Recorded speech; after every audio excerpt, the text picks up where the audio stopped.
can't believe I'm doing this. It's actually real. It's real now. It's real now. Okay. Let's start again. I know you told your friend you're not okay, and tell me what's wrong and why you never said you felt that way. Hi everyone, welcome to my channel. My name's 𝙾𝙾𝙧𝙞𝙨. I'm sorry if y'all are hearing some noise. My window is opened and there's some construction going on somewhere around where I live. My name's 𝙾𝙾𝙧𝙞𝙨, FIFEBOMI. I will put the phonetic pronunciation of my name somewhere on the screen, probably down here. So as you can tell by the title, today's video is gonna be 10 things I did to prepare myself for my 20s. Even though I've only been 20 for about 2 months, not even up to 2 months. I turned 20 in March, so I just thought this would help for people, those who are turning 20 and they want to make their 20s count and not be in their 30s or like late 20s or like 40s or whatever, regretting not utilizing this time properly. So if you do see me looking off to the side, I do have notes. Can you all see that? I have notes written for me so I can like make sure I'm seeing them accordingly. So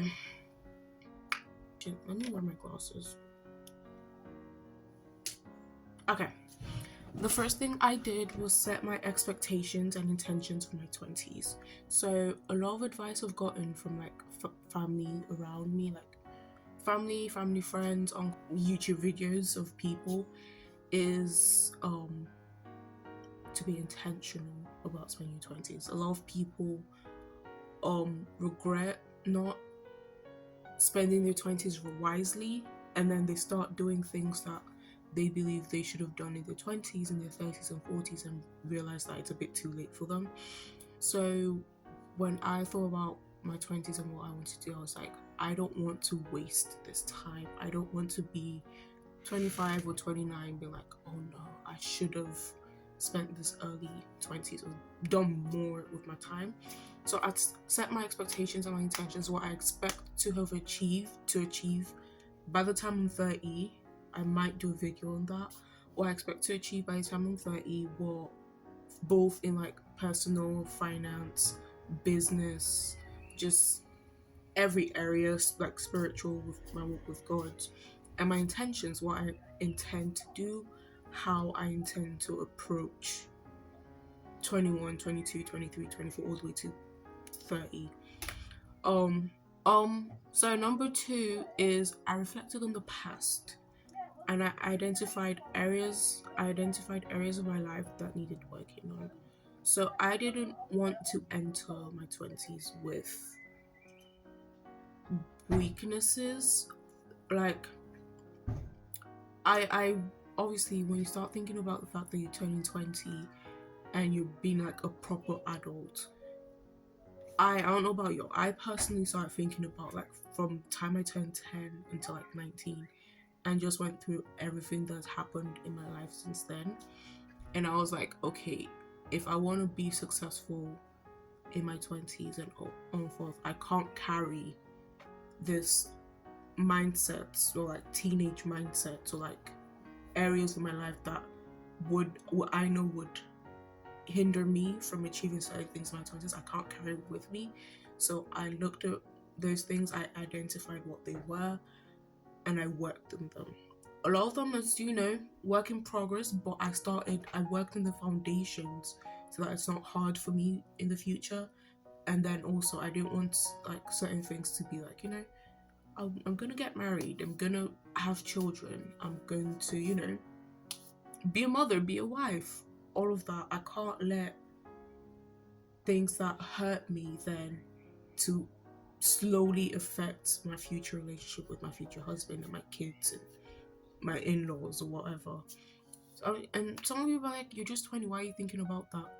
Because I need to have vision, right? Vision. I need to be able to see my future to know what I need to work on now. And then also that also included my strengths. What am I good at? What do I say, okay, I'm good at this, I'm good at that?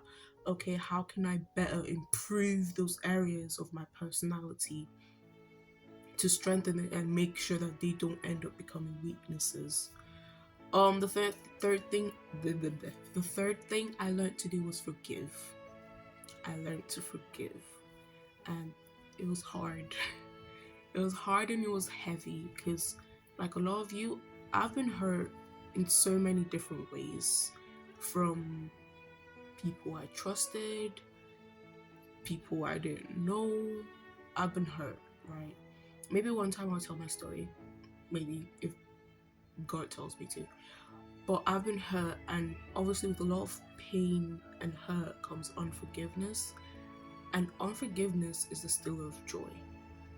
So I had to learn to forgive the people who hurt me, the circumstances that hurt me, and forgive myself, because I also did things. I'm not gonna stand here and be like, oh no, I didn't do anything, and everyone, like, I also played their hand into hurting other people.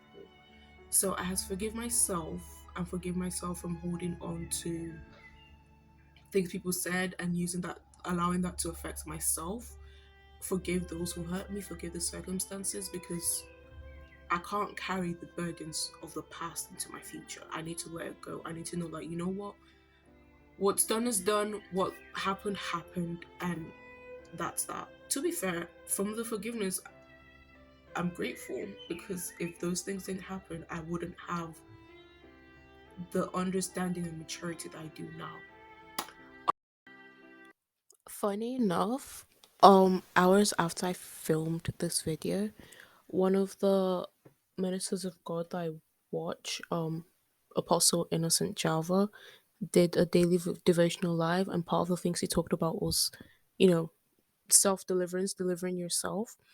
And part of what he talked about was forgiveness, and how unforgiveness actually impacts us, and the effectiveness of forgiving yourself. So I will put the link down below just in case you're interested in watching that and what he said. And then I got a better understanding from number 2 and 3, reflecting on the past, identifying all of that, learning to forgive. I started understanding myself. I started saying, okay, who is Fifebomi Abidoye? Who is she? Right? You could say, okay, she's a Nigerian Yoruba girl who's 20 now. She has this many siblings, she has whatever, but like, who actually am I? And not what people see, but like my internal self, my capabilities, my abilities, my characteristics. Who is she? So through those, I got a better understanding of myself, why I think the way I think, why I do certain things, why I react in certain ways, why I run away from certain things. And that helps, because then if I'm faced with a situation in the future, I understand myself. I understand that I can't be friends with you, because I know myself, and I know that if I continue this path with you, I am going to end up doing this, or going to end up going down this road, or whatever. Or understanding that I can't do certain things because I know how detrimental it's going to be for me. Or understanding that if I get hurt, these are the patterns I do, and understand that I need to break them in order to get healing and that kind of stuff. Then I began my spiritual journey with God. So I'm a PK, a pastor's kid, a pastor's child. My dad's a pastor. I have pastors in my family. Like 2 of my uncles are pastors. One of my aunts a pastor. Like, I am surrounded by those in ministry. And like my earliest childhood memory is like coming back from school and going straight to church, like on a Wednesday, because we had midweek service, and like me playing around the microphones and like belting out songs from the top of my lungs, and like my brother banging on the drums and disturbing my dad when he had like meetings and stuff. So I've been in the church. I don't know anything other than the church.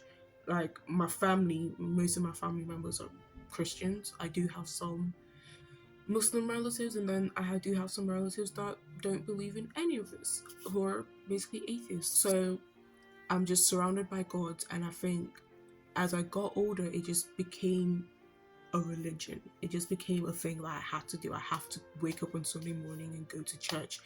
I have to pray. I have to this. I never really experienced God for myself and sought him out until 2018. That's kind of when I kind of started it by myself. Actually, 2016, certain things happened and I started seeking God for myself. But at the same time, I didn't know. I'll explain this in a story. But anywho, I think from 2018, I started like actually seeking him. And I was what, 14, 15 at that time. And then last year, 2022, was when I properly like it. Like, you know what, Lord, like, you've brought me from this, like, you've shown me who you are and like you're real. I'm gonna devote my life to you. I'm gonna give you my life. I'm sacrificing my earthly life and my flesh to have a deeper relationship with you. And it's been amazing. It's been wonderful. I've just grown so much in so many ways, and I'm so grateful to God. I started a business. So those of you that do know me know I'm a photographer and videographer. I take pictures. It's a passion of mine, a hobby. It was a hobby, now it's a business. So 2018, I think 2018 or 2017, 18, I came up with a name for my business, my photography business, which ended up because of like a project when I was in the media club of my school at that time. And we were in a group, and me and the members of the group came up with a name for like a production company. Years down the line, I took that name and I have expanded it. So I do have a business. It's called Phoenix Photography.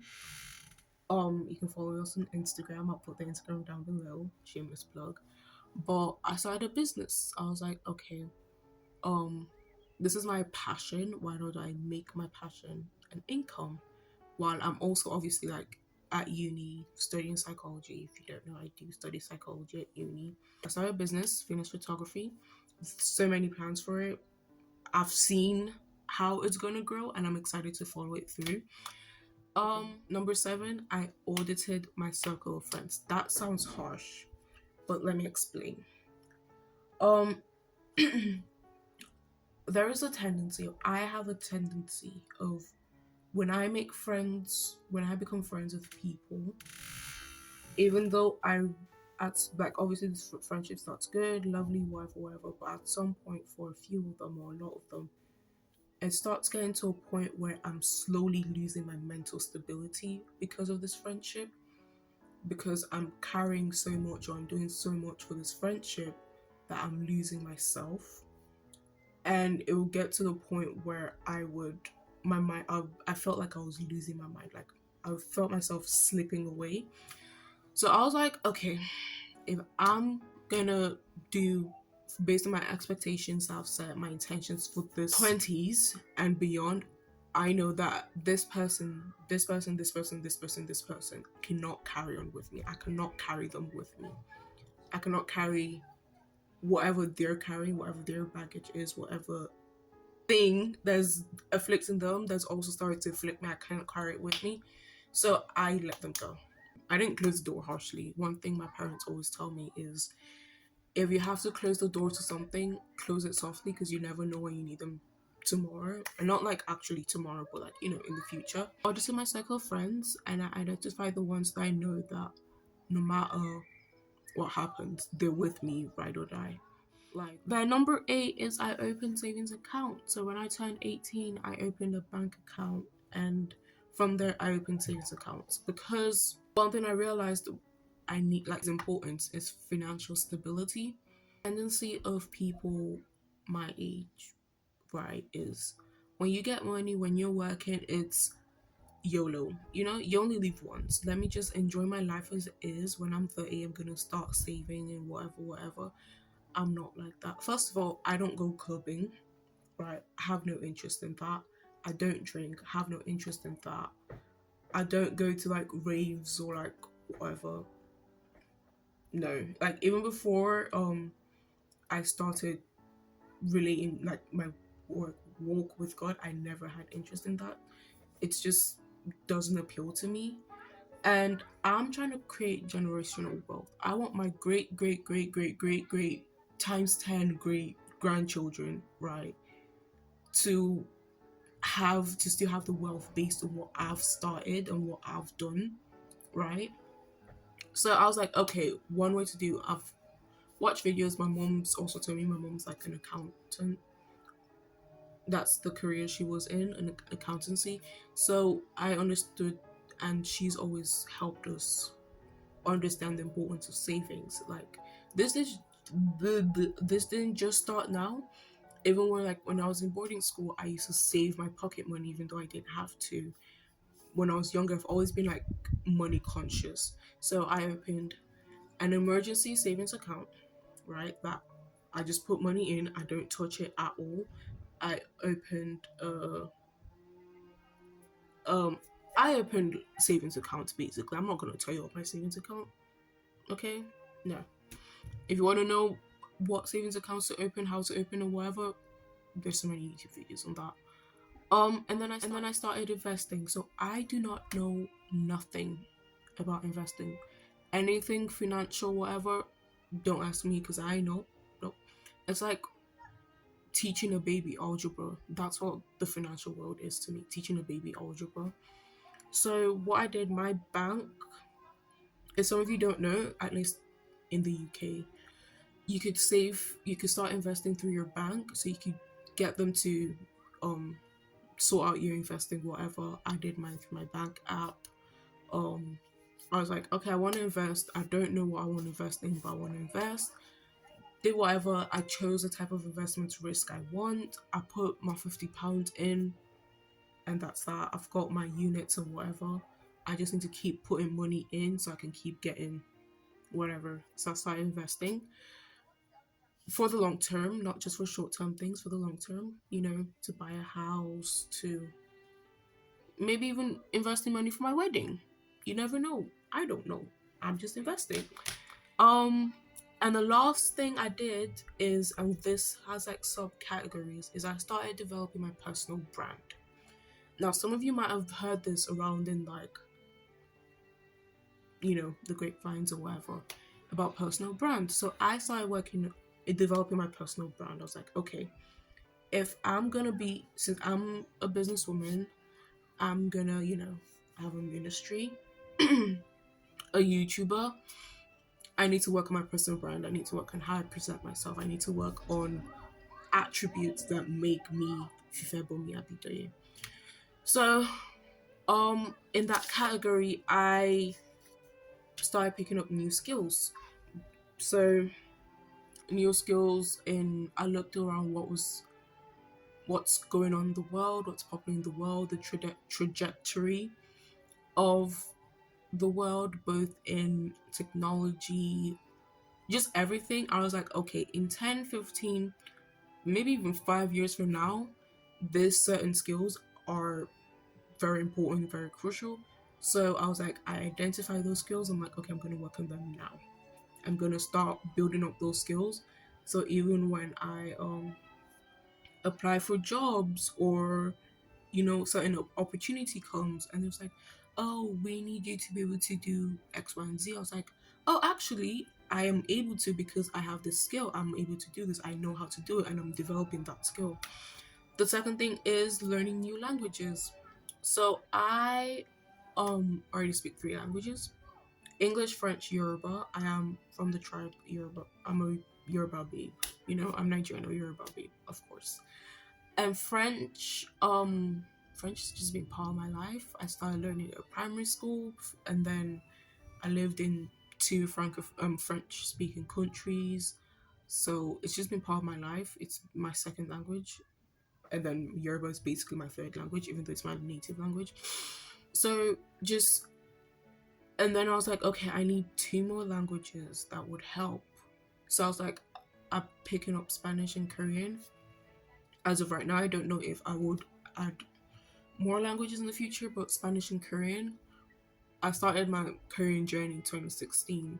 and then I stopped because it was hard for me to learn Korean then. It's not hard now. Korean is actually an easy language. Bro, why can't I speak today? And then Spanish, I started learning Spanish in year 7, which is 6th grade. I started learning Spanish in year 7, and then I stopped for a bit, and then I continued. I was just on and off with Spanish, but now I'm gonna take Spanish a bit more seriously because the language is interesting, and it's hard, but it's not that hard because I know French, so I have that, like, there's similarities between the two. Then the third thing in me working on my personal brand is improving my fluency in the languages I already know. So in Yoruba and French. Obviously, since I've been in the UK, I haven't had enough opportunities for me to improve, like, speak French other than myself. And sometimes I'll be walking down the street talking to myself in French, and people just be looking at me like, but how am I supposed to practice the language? So I want to improve my fluency. I want it to be, by the time I'm 50 years old, I am fluent in French, fluent in Yoruba, fluent in Spanish, fluent in Korean. And by fluent, I was not just speaking, also reading and writing, except from Yoruba. Yoruba is a hard language when it comes to writing and reading. But, like, it's very important for me that I'm able to speak Yoruba because I want to be able to teach my children our native language. And then the fourth thing, the part of my personal brand, is honing the skills I already have. So honing those skills is in working on my photography skills, photo editing skills, videography skills, video editing skills, including cooking. I love cooking. I cook a lot, including cooking, baking, like any skills I already have is just improving it, because you can never stop improving. You can never, if you think that because you've gotten to a certain level, that's all you need to do, you're wrong. Life is always about improving and moving on to the next stage and moving on to the next stage. So I also need to keep improving because of the way how fast life and technology and creativity is just going boom, boom, boom, boom, boom. Like, you could blink and things have changed already. So just working on that and just continuously improving on them. And then the fifth thing is my appearance, right? Part of your personal brand is how you present yourself, your physical appearance. So that also includes changing my wardrobe.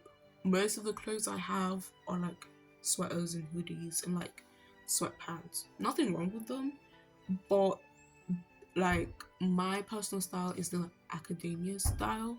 The wearing the suits and the blazers and waistcoats, and I'll probably put some images to show you and give you an idea of that. But then the thing is, it costs money, but I am working on it. So working on my physical appearance is part of my personal brand, and making sure I'm presenting myself the way I am and not making my physical appearance look completely opposite to a businesswoman or completely opposite to a minister of God, or I need my physical appearance to look according to the labels that are on me: a businesswoman, a minister of God, a YouTuber, like a psychologist. I need it to match. And part of that is also learning how to do makeup. I do not have makeup. I think I have a mascara, I have lip liners and like lip gloss, and that's all the makeup I have. So in recent terms, I have been working on, like, I didn't do it today, but doing my eyebrows and learning how to do my eyebrows, and in the next few months, slowly build up my makeup arsenal and skills. But as you can see, my skin's good. Obviously there's like a few dark spots and like obviously the few pimples and whatever, but my skin looks good because I've been working on it. Skincare baby. And obviously hair care as well, working on my hair. I did make a video about this hairstyle, which I will post, don't know when, but I will post it. But anywho, that is everything I did to prepare me for my 20s. I hope it's been useful and informative. And yeah, thanks for watching this video. Make sure you like, comment, and subscribe, and follow me on my socials. And yeah, stay blessed. God loves you. I love you. And I'll see you in the next video. Bye. But I've known you too long, it hurts to watch your blue eyes fade to gray.